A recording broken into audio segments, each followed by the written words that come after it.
Salut! Est-ce que tu cherches des trucs pour pouvoir parler des émotions inconfortables aux enfants que tu côtoies? Que tu sois enseignante, éducatrice, parent?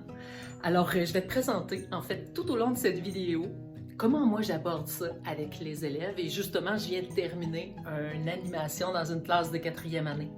Alors, suis-moi, on va aller voir comment parler des émotions inconfortables. Alors, dans nos météos, on peut avoir des météos inconfortables. Alors, on pourrait voir la météo du froid qui comporte la peur, l'inquiétude. On pourrait avoir le vent qui amène l'excitation, l'énervement, l'orage pour la frustration, la colère, la coulée de boue pour le dégoût, l'écœurement, la déception. Il y a la pluie aussi qui comporte la tristesse, la solitude, être humilié. Et on a aussi la météo nuageuse, qu'on peut être épuisé, fatigué. Alors, toutes ces émotions-là, en fait, qui sont un peu ou beaucoup inconfortables, moi, j'aime beaucoup parler, en fait, de deux allégories. Ici, on a nos émotions qui sont confortables, donc c'est-à-dire qu'on aime, on voudrait les garder. On est en chaleur, on est en sécurité avec ça. Ça comporte l'émotion de la joie, donc être dans le soleil, mais aussi l'arc-en-ciel, qui est l'apaisement amoureux, détendu, puis peut-être un peu de nuages, tu sais, quand on n'est pas trop fatigué. Parce qu'on le sait, en fait, qu'avec la planète météo, au centre, c'est des petites météos, mais plus ça avance, plus c'est intense. Donc, si je suis ici, là, probablement que je peux me retrouver dans l'épuisement et puis je suis un peu peut-être aussi découragée. Donc là, je ne suis plus nécessairement dans des émotions confortables. Alors, on a justement notre confort et ensuite de ça, on va descendre pour aller dans notre inconfort. C'est un peu le sujet de la vidéo. Comment parler des inconforts? Moi, je compare beaucoup ça. En fait, il faut comprendre que c'est des sensations physiques. Quand Mathéo, en fait, serre le cactus qui est pris avec ça, c'est vraiment inconfortable dans tout son corps. Donc, quand je suis dans des météos inconfortables comme l'orage, la coulée de boue, la pluie, le froid, le vent, c'est comme si, en fait, ces situations-là, par exemple, je pourrais être...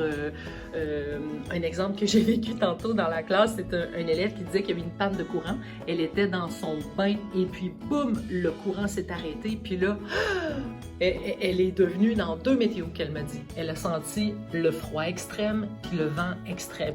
C'est pas nécessairement elle qui a choisi, ces émotions-là sont arrivées comme ça, spontanément. Comme si le cactus, il venait de sortir du bain.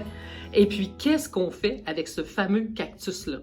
Alors, qu'est-ce qui est intéressant avec l'allégorie du cactus, c'est de voir que le cactus, lui, là, il se présente. Je ne l'ai pas choisi, mais il est là justement pour que je puisse répondre à un besoin. Quel besoin j'ai? Par exemple, je suis dans une panne de courant, il y a un cactus qui sort, puis là, je me sens comme dans un vent intense, dans un froid intense. Quel besoin se cache derrière cette émotion-là?